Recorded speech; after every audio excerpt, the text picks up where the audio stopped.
Welcome to the Effects Loop. I'm Diaz. And I'm Chris. And we're keeping you in the loop of the guitar community. I felt like that was a more positive sounding instead of where I usually go all the way down. Yeah, we don't need that positivity in our lives. We're keeping you in the loop of the guitar community. Go the full Eeyore? Should we go Eeyore on that one? I don't know if we should go Eeyore or if we should just go like MCR with it and like go that kind of emotional. Keeping you in the loop of the guitar community. There we go. All right. This episode's brought to you by. Is that correct, or do I need to change it? I think it's correct. Okay, String Joy. I was like 90% sure. I was halfway through this sentence and my brain like hit the brakes really quick. All right, but this episode is brought to you. It's most like, yeah. It's brought to you by String Joy.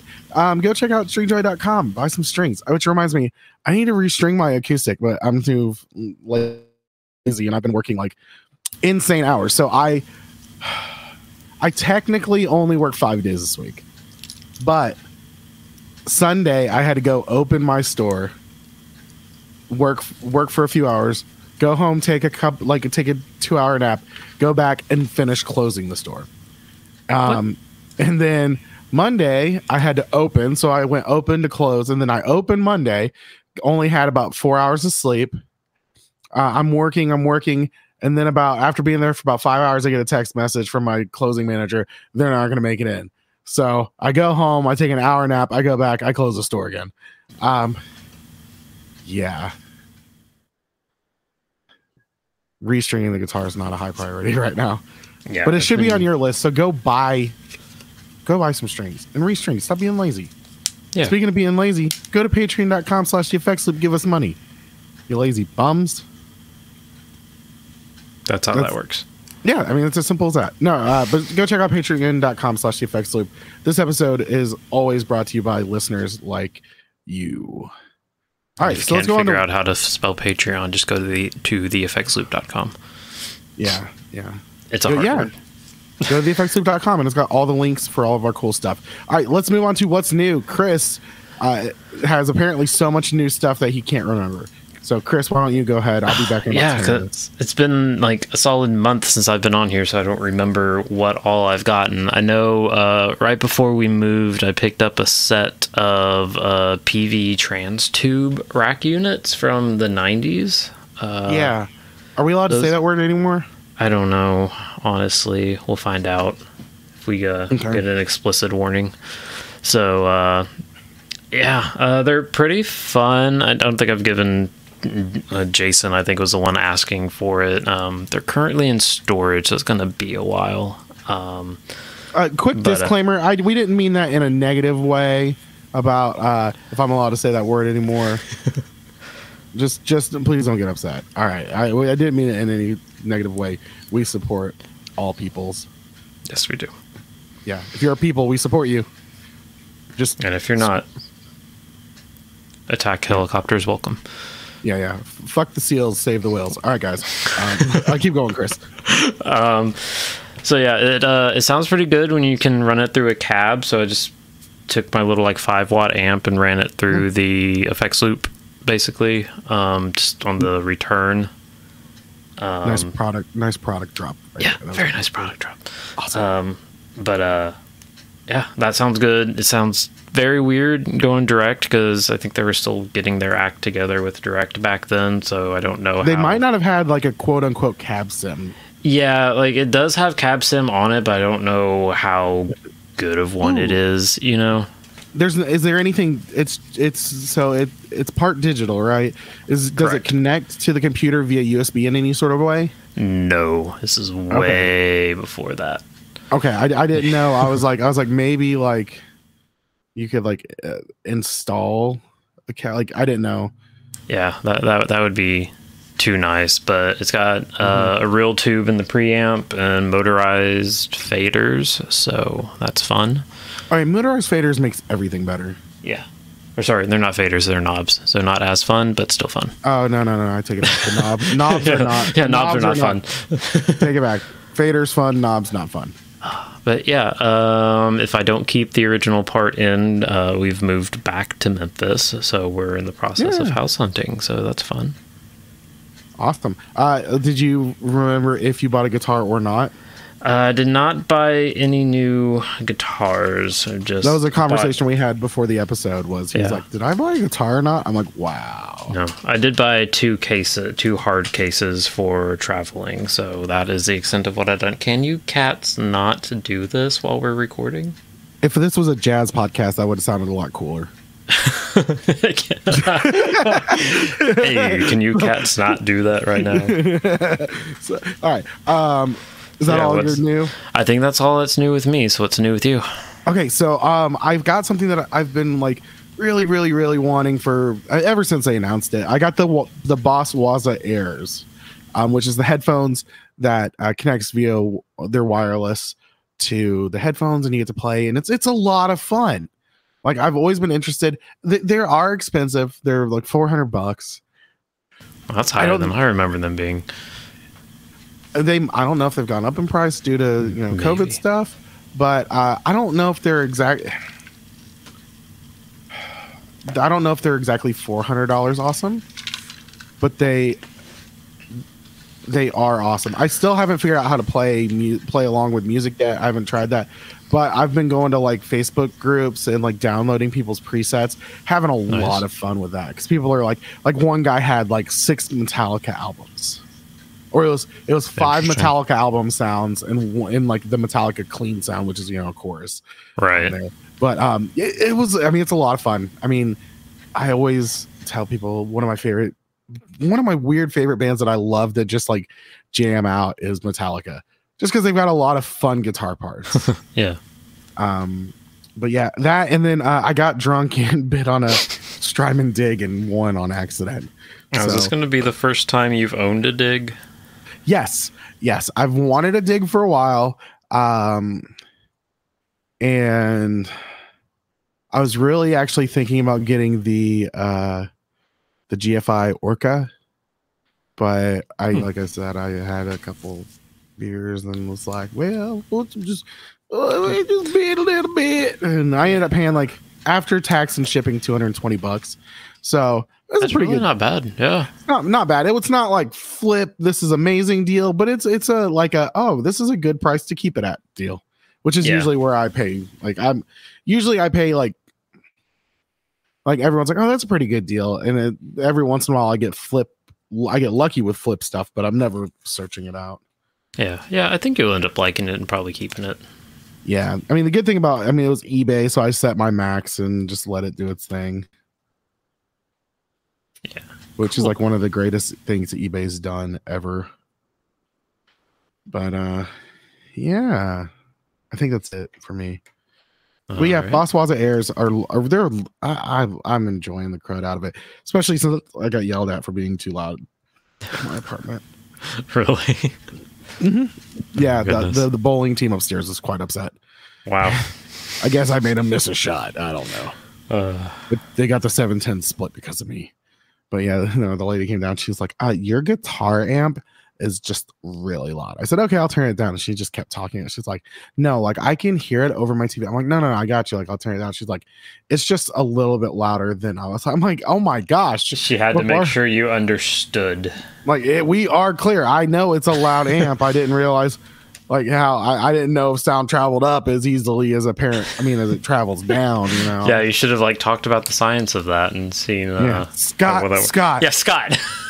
I can hear them at 62 decibels at 9 p.m. All right, it's 7 a.m. I'm at 900 decibels. But all right, anywho, let's go on to gear news, because I know, Scott, 900 decibels does not. So that was me. And here is Scott flipping you off. Yep, there it is. All right, so first thing on the list, something actually I heard of this because a listener sent it to me, and a friend, Andrew. So Game Changer Audio announced the Bigsby pedal. So it's in conjunction with Fender and Bigsby. So Fender owns Bigsby, Fender Musical. And they own Bigsby, and so like that's the thing. But it's really cool. It's just it looks I love the look of it. Very classy. I mean, it looks just like a Bigsby, except for the arms turned backwards, and it has a spot for you to put your toes. I guess to bend the other way. That makes sense. Because one of the things about Bigsby's is not just going down; it's going up as well. You get the full vibrato. You also get. You can like change the direction of which way, because everyone's gonna like have the way that they think it should go. You know what I mean? Like if you push this way, it's gonna sound down. Like if you push down with your toe, which way do you think the pitch would go, up or down? You know what I mean? Right. Yeah. That would kind of confuse me. I would rather be able to just do it on its own without switching it. I would rather. Well, because you go up and down with it. I would rather just be able to set which way that like my brain naturally thinks it's going to do it. Yeah. Like whenever if I do it and it feels weird, instead of like trying to reprogram my brain, I just change the settings. But it's got a rate, or it's got a depth, a rate, and a blend. A little roller control at the top that glows red. I think they all glow. Yeah. I mean, it's really cool. Here's the thing about Game Changer Audio, and they're sticking with it. A lot of their pedals, I think, are really neat. They're a lot of fun, but the price tag kills it for me. This is $379. Yeah, you can. I think I paid much less than that for my Bigsby and Vibramate. So, yes. Right, and then you're not having a pedal, and you're not. I get it. I mean, some people don't like the aesthetic of a Bigsby. So, I mean, that's cool. I think a big thing is I'm sure that it's going to sound great. It is polyphonic. I mean, because they could not do monophonic. But, that's $379. And it's cool. I'm sure they'll sell plenty. But here's my question to you, Chris. What genre do you think is gonna see the most of this? Because Game Changer Audio is not big. Game Changer Audio is usually into like specific genres. Like when I think Game Changer Audio, I think like the pedal boards of Doom Group. Yeah, not just Doom music, but like metal. Like I mean, like look at the Plasma Coil. Like you got Jack White, but then you've got like they like say. Hold on 1 second. Why is my phone ringing?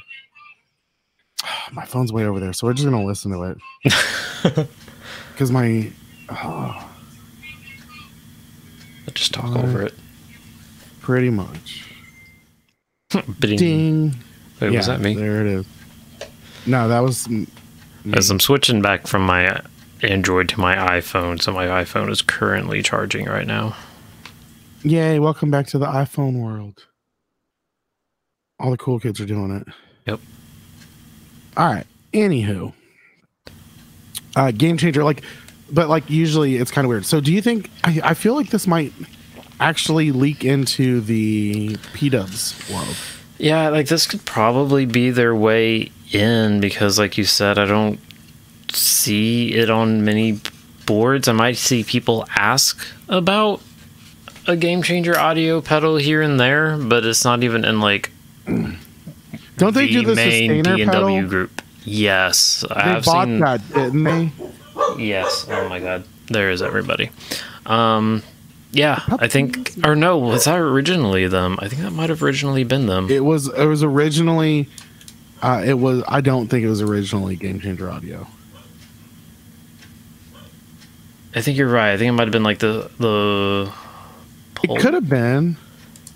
So I remember seeing one of the first NAMs I went to was also on the back their wall. First one. Yeah, and that was the only thing they had was that sustain pedal.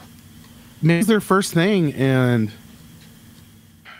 so yeah, I'm surprised that hasn't caught on more, but that's also kind of very niche, and I don't know if a lot of people in that community are gonna want to figure out, okay, how do I play this note and then do something cool over it. They mostly want to do just swells, I think. So they did the plus pedal, when they did the sustainer, the plus pedal, I wonder if they were Game Changer at the time. They might not have been. They might not have gotten that name yet. It might be the same people. Because I remember them being on the back wall. And I remember talking to him like for a minute and messing with it. It was a lot of fun. Yeah, the name change might have come after. Did Jack White buy it, or is he just like highly involved with them now? I think that they just kind of. I mean, the plasma pedal was maybe his idea. Maybe they like went to him and was like, "Hey, let's do a pedal together." Because that was their second pedal or their third? I think it was, but as soon as they came out with that, all of their branding was that Third Man Records black and yellow. Like that was all of their branding. But I think that's probably because that was their like second pedal, and that was their big. That's when they exploded pretty heavy on the NAMM scene. Yeah. Yeah, their journey began November 2015 with the Plus pedal. And, they launched at NAMM 2017. Really? I guess that was 4 years ago. Now. Was that our first NAMM as the effects loop? Or was that where the effects loop was like born? That might have been where it was born. That's whenever there was Carter's Talks Tone and we did the episode and we were all like, oh, this works. Yeah. Yeah. So I think that was back then. Yeah. Why? Could you like, well, never mind. All right. Anywho, let's move forward. Let's see. Yeah. $379. It's going to be a stretch. Yeah. I don't know. I feel for at that price point, I would rather just, this is me personally too, I would rather just get a whammy and find the setting that kind of works with that and do that. Like if I kind of want to put Bigsby's and tremolos on everything, but my main guitars have tremolo, so I'm not super worried about it. So if I absolutely needed it, I would probably just use a whammy pedal. Yeah, probably. So, all right. Next is This Week in Harley Benton. Harley Benton. The first one is a new semi-cut. Ooh, semi-cut. Wow. We're doing this on fumes today, guys. So, a semi-hollow single cut. Okay. Yeah, this actually looks pretty good. I don't know what size it is. If it's like your typical, oh no, this is Les Paul size. It's not 335 size. So, yeah, these look pretty nice. What is their price point? Probably like $250. I have to go through the affiliate link. I don't like the fretboards look dry. $539. They look very dry. I guess it's. Did you say $539? 407. That's not shipping, is it? No, it's either $539 or $407. That's. But they come in a lot of colors. Yeah. Oh, this is also a flame top, so this is, I think, a little more of a premium model, so that makes sense. Yeah. Yeah, it's AAA flame veneer. Holy. Roasted flame maple neck, so that's why. Same with the fingerboard? Yeah. Yep, roasted maple. Yeah, so that's why it looks dry. It's just I actually really like roasted maple look, but just not on this. Oh, they've got this really cool Harley Benton Fusion too. Looks like a who's the guy that had he plays a lot of fusion. Guthrie Govan. Mm-hmm. Looks like his guitar. Like that. €285. We don't have anybody to do that math for us. We've got a B stock for €234. Sign me up. I'm just kidding. $330 US. Sounds better. Was this a bolt-on or set neck? Set. Yeah, I was about to. For $500 on a Harley Benton, it better be set. Mm-hmm. So yeah, it's basically just premium features on this thing. It's nice. It's not my cup of tea because I'd rather have a full-size semi-hollow, honestly. But Okay. And then the next Harley Benton, if you want to do this one, is all right, short. so yeah, we've got the EX76 LH and the EX84 LH. So they've got pretty much Explorers that are left-handed. So you've got kind of like the Edge. What is it, Corinna? I don't know it's all mahogany. Okay. Yeah, it's just it's a certain type of natural finish. I think it is. It's like maybe a darker tint, but it's not quite. What is it? The cherry mahogany, I think, is what is kind of standard. I've actually been really, really tempted to get not the left-handed, but the standard 76 that they have, just because it looks really good. And yeah. I want one of these with like the EMG style pickups. I don't know if they're real EMGs or just active. If they even are active. Modern. Say? It does not. It doesn't talk about what pickups. So they're probably just... I don't know, but I like it because it's got the Metallica feel. Oh, wait, they are active. Yeah. The Roswell active pickups. Yeah, these totally have, like, both of them just have the James Hetfield Metallica thing. And yeah, I've been playing Metallica, so... Oh. Harley, all right! What are you doing? Yeah, our cat's name is Harley, and she literally just jumped up here. I think she was thinking we were talking about her. Hi. No, sorry, wrong like, sorry, Harley. cat. Yeah, sorry. All right, so let's talk about this next thing. I'm excited about this just because I'm a huge fan of this artist. So Epiphone is announcing the Alex Lifeson Les Paul Access standard model in Viceroy Brown. I love the color of it. I don't know if they've actually done... I'm guessing because it's about the color that they might have already done the Epis in this. But I love the Alex Lifeson Les Paul Access. Yeah, just because I don't hate it. I mean, it's a great, tasteful Les Paul with a locking tremolo system, floating. I mean, I don't know what more you can ask for. I mean, I don't hate Floyd Roses or the like, so it's not my first choice. Oh, I found out how to do the square root symbol on accident. The Option V is square root on a Mac. We found out today that I haven't had to copy and paste because I keep hitting the wrong damn thing. And I've used PCs like my entire life, and so I want to copy that. Gosh dang it, Bobby. Good job. Yeah, but it's sitting at 890 or 799 German things. 899 US. So 899 US. That's pretty solid. Yeah, I was excited about that. Yeah. Look, it looks really good. I might actually want to go try one of these, but who knows? I hope they have one at my local Guitar Center soon because I do want to play one. I just want to go on there and just hear. That was still one of my favorite concerts. Was seeing Rush on the Clockwork Angels tour. Mm-hmm.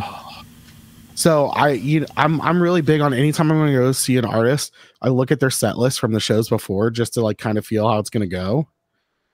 Yeah. Yeah. No one like half of the shows, or like over half the shows, didn't list Limelight in the set list. I was like, that's honestly my favorite Rush song. Just the solo is just absolutely fantastic. We went and saw it, and Jess said whenever Limelight kicked in, she said, "You screamed like a high school girl." I believe it. I was so, she's like, your hands are shaking. You were just so damn excited.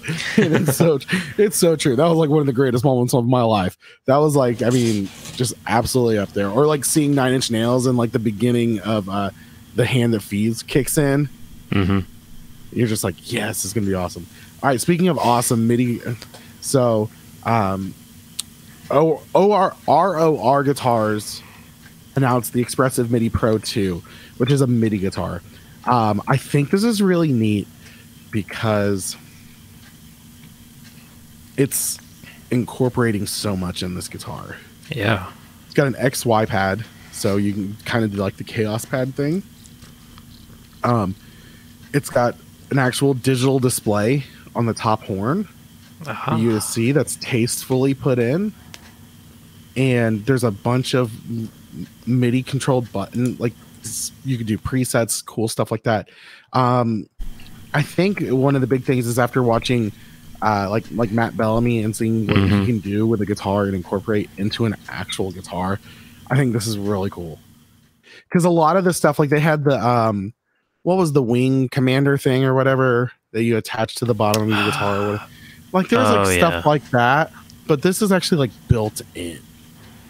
Yeah, this doesn't have like built-in sounds, right? This is just a MIDI controller. Yes, it's Got you. And I mean, it's still got normal pickups. I'm sure you can play it absolutely. I mean, just absolutely normal. But actually, I think I was just scrolling through the page and just read that is that they tried to make it as normal as possible, but yeah. Oh, stereo. Oh, that's piezo pickup in it. Yeah, this has it all. Oh my goodness. Yeah. It's only 3,000, I think is what I saw. 3,000 euros. Ooh. Maybe about 4,000 American. Yeah. That's still not bad. And it looks like a telly. It's not a weird shape. It's kind of a traditional shape that it looks like a Fender, like whenever Fender does like their double humbucker tellies in black. I mean, so I'm actually mildly intrigued now. Like, I would love to have one of these, but I mean, I know I don't have the money for it. Yeah, so if you want to send us a few.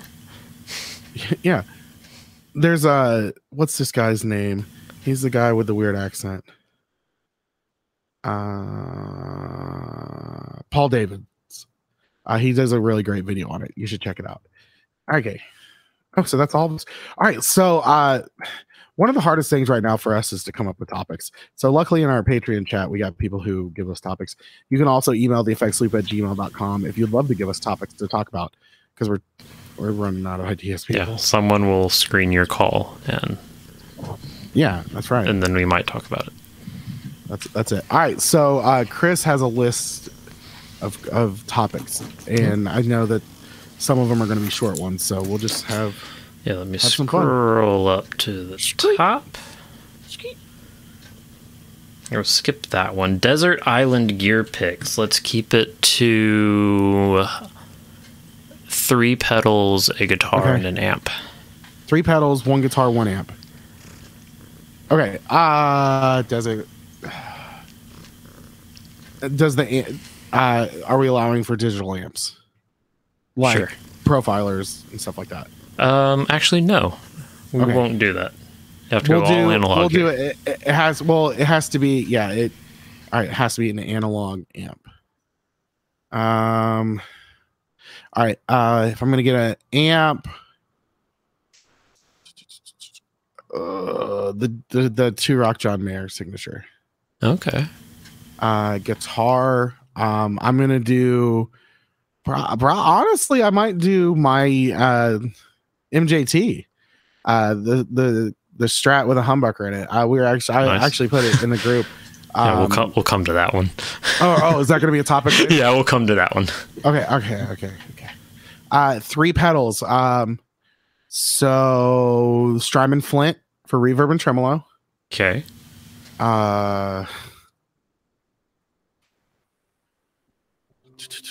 Strymon Timeline covered all my delays, and Keeley Tone Workstation for overdrive and compression. Okay, that's solid. Yeah, I feel like the Keeley Tone Workstation has a lot of that has a boost, an overdrive, and the compressor, I think, or something like that. Yeah. So I'll do that. It's got 3 built in. Yeah, and it's solid. It's Keeley. So yeah.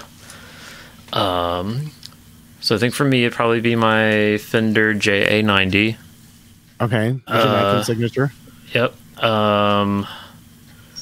The Boss Angry Driver, the one they did with JHS. Yeah. Strymon Dig. Okay. And the Matthews Effects Astronomer. Ooh, that's a good choice. What'd you say for amp? I haven't gone that far yet. The amp will definitely be an AC30. Yeah, I could see that. All right, next topic. Next topic. Most overrated gear in your opinion. So we'll do one each. one guitar, one amp, one pedal. That works. Okay, guitar overrated. Gretsch White Falcon. Is that still overrated these days? Yes, in my opinion, it's overrated. Or overused, I should say. I feel like a lot of people have them that shouldn't. Probably. Like everyone's like, "Oh, I got a White Falcon," and I'm just like, "Oh, yeah. Okay, cool. Congratulations, you're just like everyone else." And then guitar pedal that's overrated.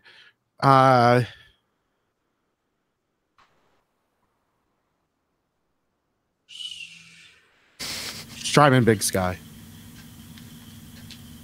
Really? Yeah. I think that's fair. Great. Has a lot of fantastic reverb tones. There's a lot of other pedals that can get you great tones in your reverb as well. Yeah, honestly, I think you only use a few. Right. And Strymon, I mean, that's why I prefer the Strymon Flint over the Strymon Big Sky all day, every day. And amp that's overrated. Ooh, anything by the Sir Badger. I think it's overrated. Played one. I thought it sounded like poop. Who's that by? Sir. Oh, okay. Yeah, overpriced, overrated. I think mine's going to be a little... I think it was the Badger 30 is the one I played. Might have been the 15, but I think it was a 30. Did not like it. Sounded sterile. Was it tube or solid? I'm assuming tube. Yeah. Huh. Tube. Yeah. Sounded like a... you know how Marshall cleans can sound like thin and brittle? Yes. It sounded like that in every setting, in my opinion. And then anytime I increased the bass, it just became boomy. It didn't like... Interesting. I wonder if that was made to be more of like a pedal platform than anything. Like, I don't know. Even more for people that have like an amp sim or like preamp pedal to shape it a little more. I don't know. You shouldn't have to. A good amp you really shouldn't. Nothing. Yeah. Okay, so I think amp is going to be easy for me. Blues Junior. Okay. I think I've had one for a minute. I see it a lot used, and while it sounds okay, you sound like everybody else with it. Like there's nothing unique about it. Right. So I think it's overhyped.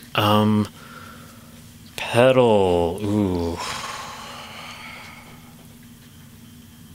Can't pick the constants are. No, I was gonna say, can I pick Tube Screamer even though it's my favorite overdrive right now still?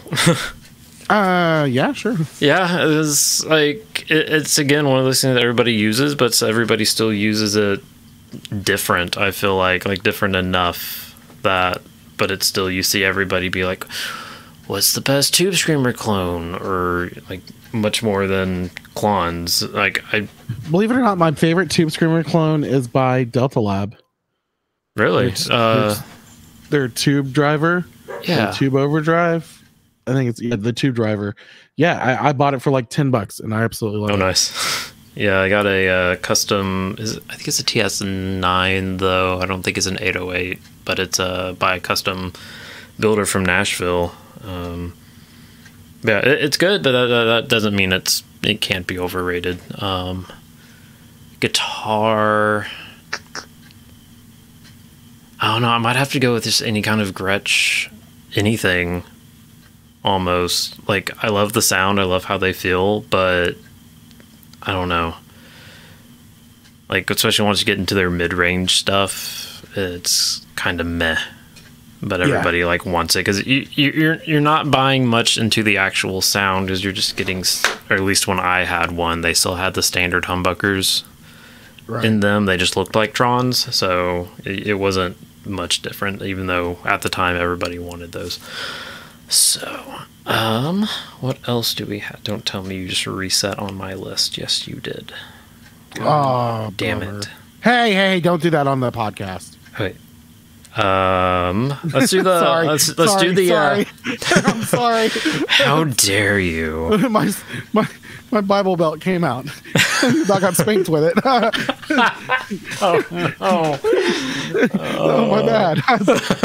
My mom just popped out of my mouth. That's exactly what my mom's heard me say that like only a handful of times, and every time I catch the most giant lecture. I remember the first time I ever said my first cuss word, and how livid Mom was. I remember the first time my mom ever said I could cuss in front of her. Listen, I remember to this point, it was me, my mom, and a couple of my friends. I'm pretty sure it was Robbie Mendola, and if it was Robbie, it would have been, I can't remember who. Ricky Mayotte, that's who it was. Pretty sure it was all of us. It was after we played in a game, for a football game and band. We were in the McDonald's drive-thru, and my mom says, "I don't mind if you guys cuss in front of me." And I was like, I'm sitting in the passenger seat. I'm like looking around, like waiting for Ashton Kutcher to pop out because this was Punk's time. Like, and then I just remember going, shit, and ducking like really fast. I almost hit my head on the window just ducking, and she didn't hit me. I was like, oh gosh. And nice. then yeah, that was here's how sheltered I was. I think everybody was leaving from our homeschool group to get together.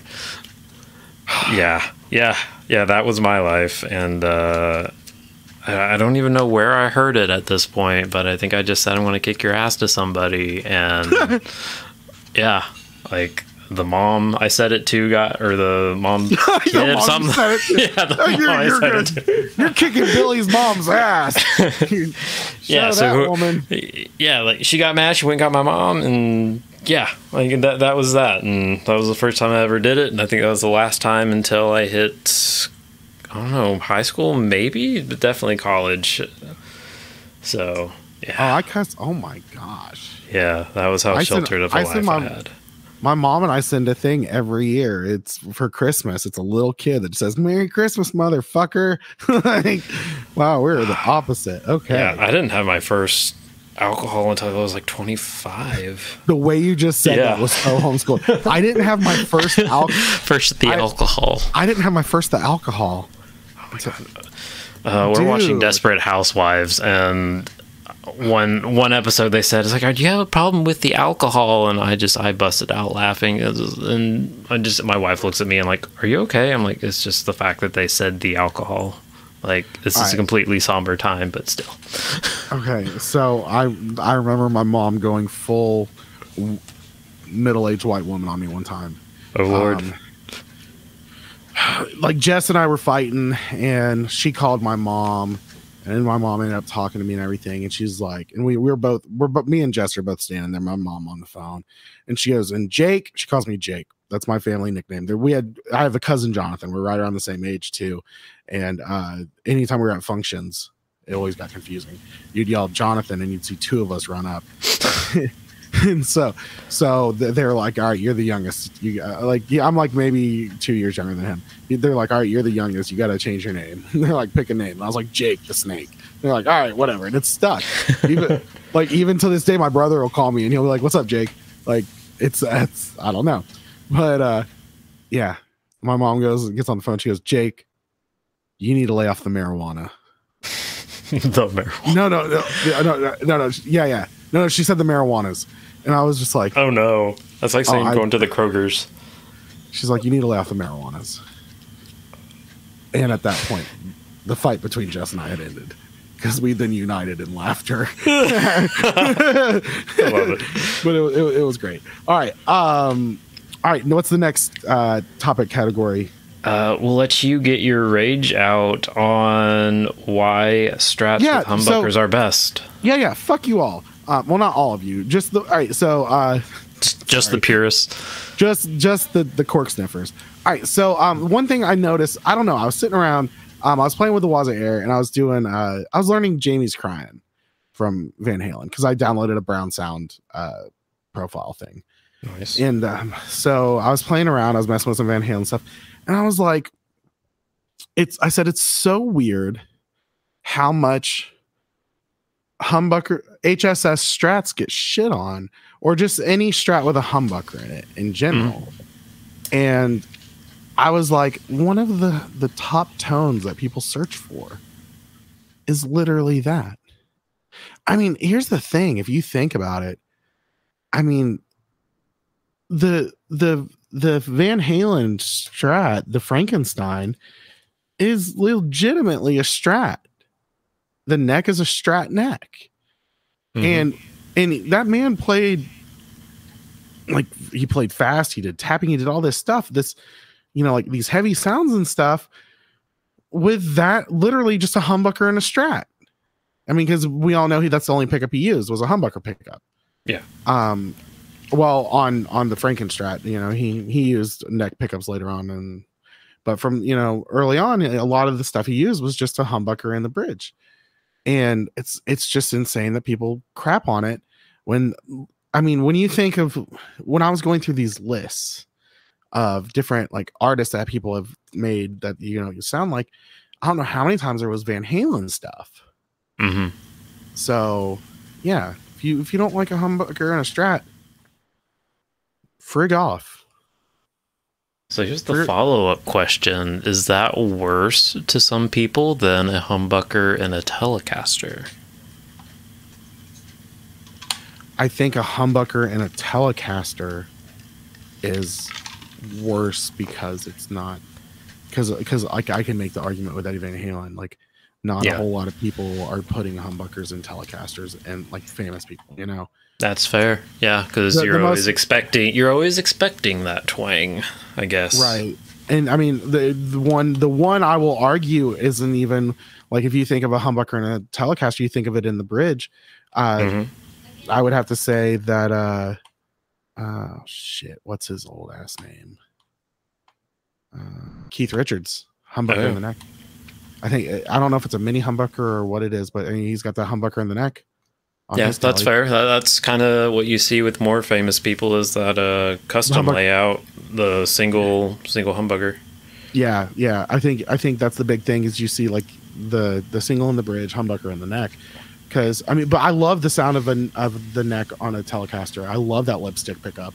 Is that technically a lipstick pickup?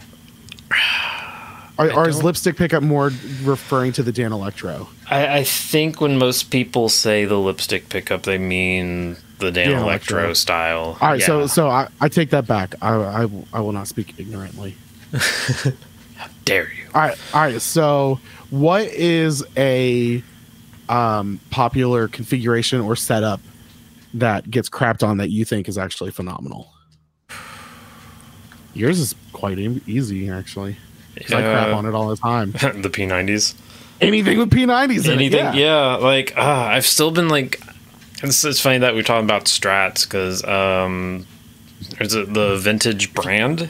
They have it's literally a strat, because it's part for part. Looks like one. But it's got 3 P90s in it. You know what? That would almost be the perfect... Yeah, that'd almost be the perfect combo for me. I think it would sound better if you took all the P90s out and just left it. Yeah, just left it with nothing. Nothing. Nothing sounds better. I was like, I'm going to give you this one because I literally shit on it all the time. Yep. But I understand it's my personal opinion. I don't like it because P90s are flubby. I don't like flubby. I prefer twangy and crispy. And I don't feel like P90s. No, not the way I like it. I've tried, dude. That's a good point of why I like them. Like, I literally pulled the humbuckers out of one of my tellies because they just weren't cutting it for me. But the normal telly setup it's okay. It gets me there. If I'm feeling that vibe, I'll go for it. But literally anything with P90s, like, that gets me what I'm looking for. Yeah. It's like I've gone through enough guitars. It's like I can't get this sound with Trons. I can't get it with humbuckers in an Explorer. So when I found the JA90, I'm like, okay, this is the body shape I like with the guitar. Like even the Tele Deluxe, that's still technically single coil pickups in there. Yeah, like that'll still get me there too. I want a Jim Adkins really bad, and I'd replace it with humbuckers. I'd find some humbuckers that'll fit in there. Yeah, there's a few brands that make humbucker P90s. That's actually, I've been very curious to get a second one. If I can find a black one used, I would probably do that and go with like all gold hardware. I like the red one, the Jim Adkins, the red one. Or isn't there like a dark green one? Not to my knowledge. The main colors they have are the white, mahogany, red, and black. No, it is the black. It's because the black can look kind of green or grayish green. Yeah, because it's not like a solid black. It's a transparent black, right? Yeah. I've seen some solid black out in the wild. Like they might have been just for him, but yeah. Oh, no. Here's one on Reverb that sold at one point. But yeah, it's... Oh, no music around. Ew, they put gold foils in it. Ooh. Yeah, there you go. Yeah, is that your pick for ones that get crapped on? No. Mine... No, we were talking about configurations. Yeah, configurations, yeah. Yeah, not pickups. Okay. All right. What's the next thing? We'll do one more. Okay, Uno Mas. Taco Bell. Oh, I got my credentials for Summer NAMM, and I got it to just say Diaz. Nice. I used hyphens to, like, where my first name should have been. I just put a hyphen, and then I put. I'm surprised Diaz I did that. And hyphen. Yeah, so was I. I was waiting for it to get kicked back.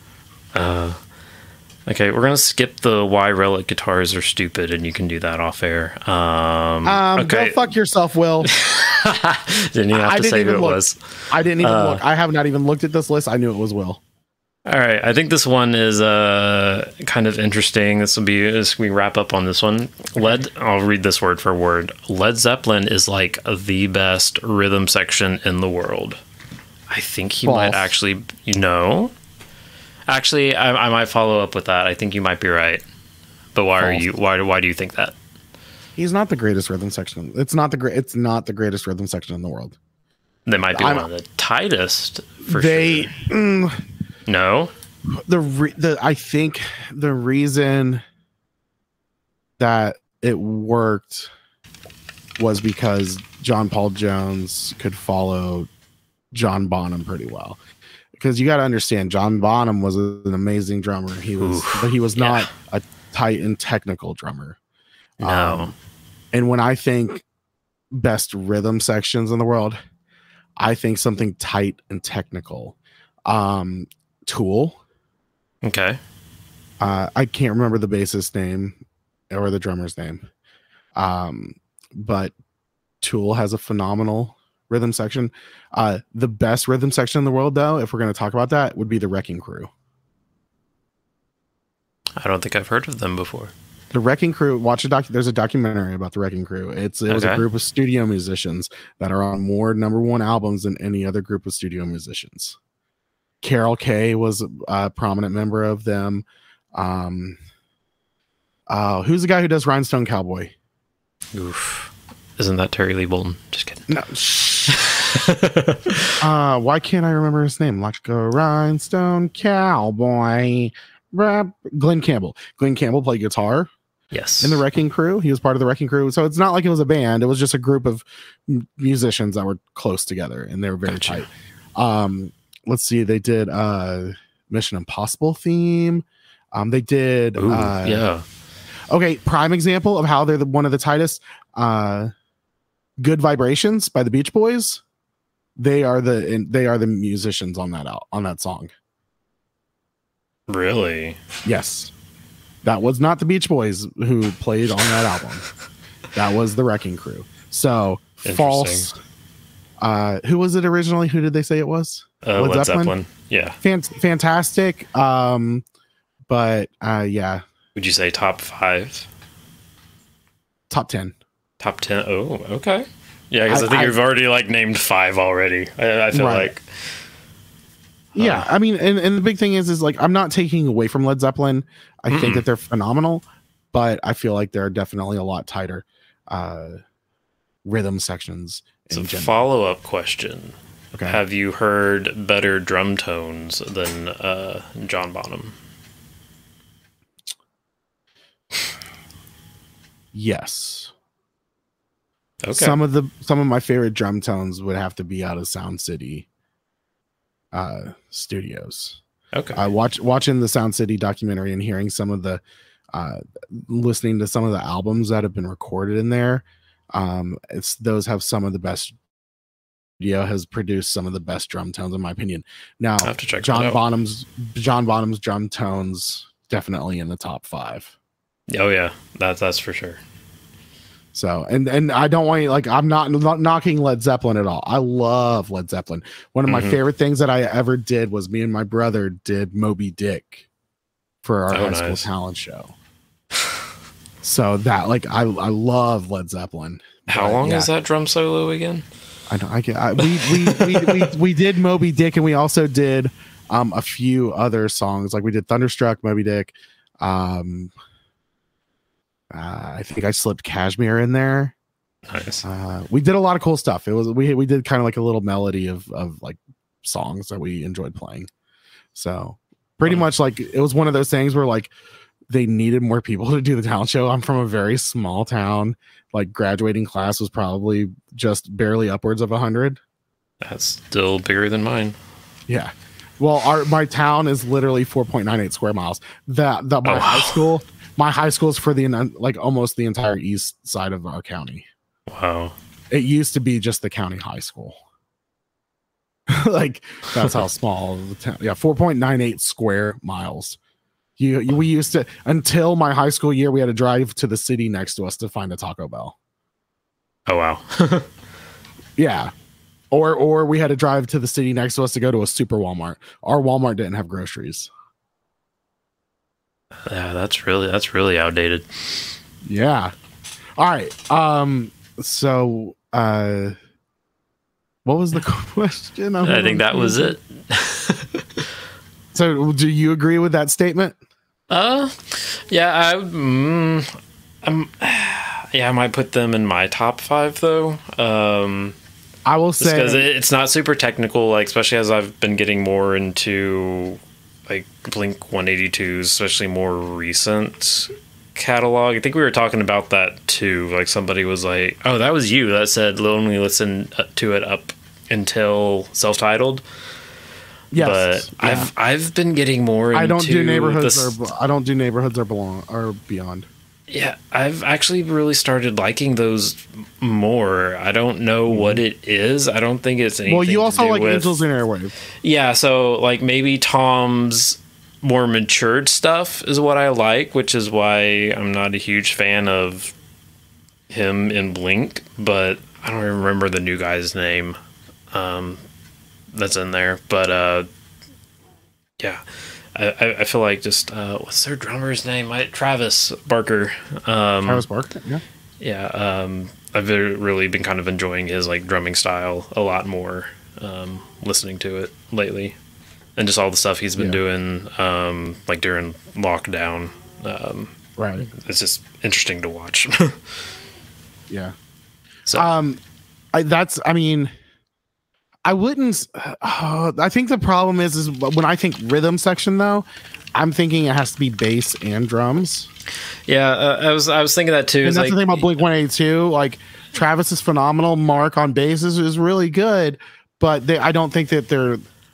Yeah, they don't like. I don't want to use the word. They don't mesh, but they don't mesh in the way you would traditionally think. When I'm thinking of like I'm thinking of a rhythm section that does like great stops together. Incubus has a fantastic rhythm section. Well, back with Dirk Lance. See, and that's another thing. Like I tell everyone, like whenever I'm like listening to Incubus, I'm like, stop at a crow left of the murder. Don't listen to that one and don't go past it. Because Dirk Lance was their bass player and he made a lot of their sound. So I don't know. Incubus is up there, yeah. All right. Well, everyone, thank you for joining us. You can go to theeffectsloop.com. It has all of our links to our Facebook group, our Instagram, YouTube, email, and our Patreon. Also, once again, thank you to Stringjoy for sponsoring this episode. You can find their link on there as well, hopefully.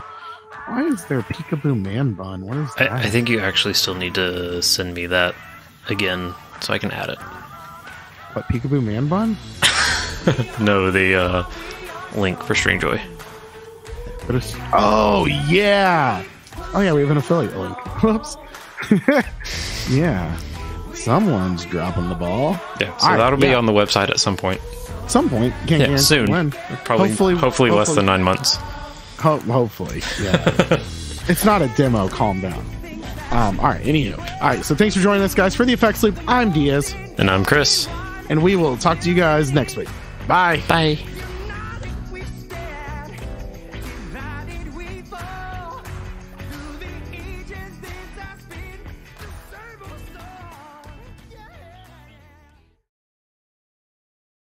Right. Recording. And I just heard a giant semi air brake right behind my window. Recording. It's okay. I'm back in the original house where we started this, so we're going to have dogs galore barking. Yes. Yep. We've come full circle.